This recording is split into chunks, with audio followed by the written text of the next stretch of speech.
Olá, pessoal, bem-vindos a mais uma aula no site Quadro.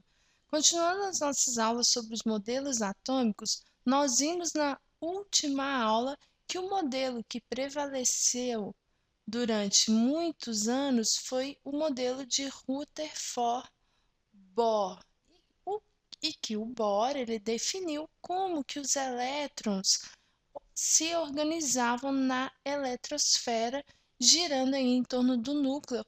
Eles se organizavam por níveis de energia, de acordo com a energia que cada um possuía. Mas uma dúvida ainda pairava sobre a cabeça dos químicos, que era: se o núcleo é um complexo de cargas positivas, como é possível que o núcleo se mantenha intacto? Como é possível a existência de um núcleo se as cargas positivas repelem umas às outras? Daí, em 1932, um cientista chamado Chadwick,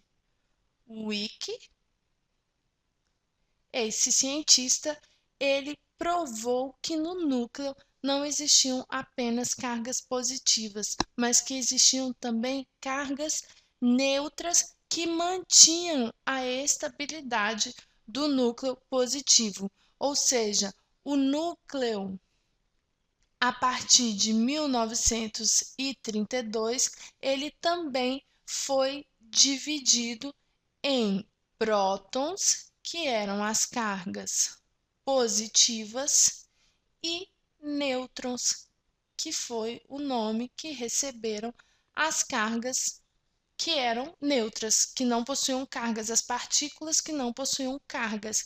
Então, os nêutrons, em meio aos prótons, promoviam a estabilidade do núcleo, diminuindo as repulsões que poderiam existir entre as cargas positivas. Então, a partir de 1932, a constituição do átomo ficou completa. Ele era composto por um núcleo, sendo que no núcleo haviam cargas positivas, os prótons, e cargas e partículas neutras, que foram chamadas de nêutrons, e a eletrosfera, que era dividida em camadas de energia e que abrigava as cargas negativas, que foram chamadas de elétrons. Então, Chadwick ele definiu como era a composição do átomo, que o átomo ele possuía aí três tipos de partículas diferentes: prótons, nêutrons e elétrons. E só para terminar aqui as aulas de modelos atômicos, o modelo atômico atual, o modelo que prevalece, que foi desenvolvido nos últimos 60 anos, é o modelo atômico de orbitais. Os orbitais, na verdade, eles são uma definição de como é constituída a eletrosfera, de como é a forma, vamos dizer assim, da eletrosfera. Nós vimos nas aulas sobre distribuição eletrônica que os elétrons eles estão divididos em subníveis, os subníveis S, subnível P, o D e o F. E aqui no modelo de orbitais, os cientistas, eles propõem justamente a forma desses orbitais. Então, eu trouxe aqui para vocês os dois mais simples de nós visualizarmos, que é o orbital S, que tem essa forma esférica, e o orbital P, que tem essa forma aqui, ó, vamos dizer, um 8 mais compridinho, tá bom? E olha que legal, o orbital P, ele pode ser tanto no sentido aqui do eixo X, quanto ele pode ser orientado no sentido do eixo Y. E existe um terceiro eixo, que é o eixo Z. Aqui nessa imagem colorida, nós podemos visualizar melhor. Então, aqui eu tenho o eixo X, o eixo Y e o eixo Z. É muito legal, né? O que vocês precisam entender?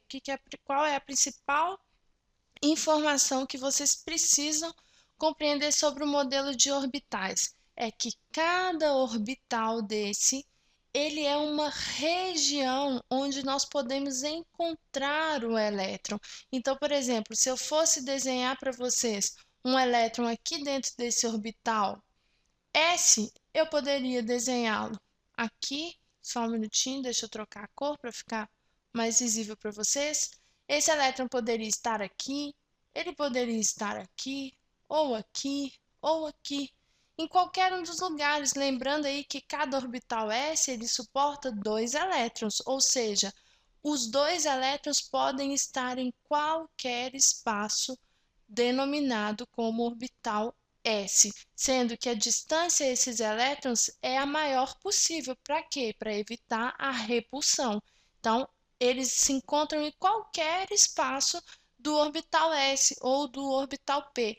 E a outra informação importante é que os elétrons dentro dos orbitais eles possuem uma energia definida, o que confirma a teoria do Bohr de que as camadas possuem energias definidas.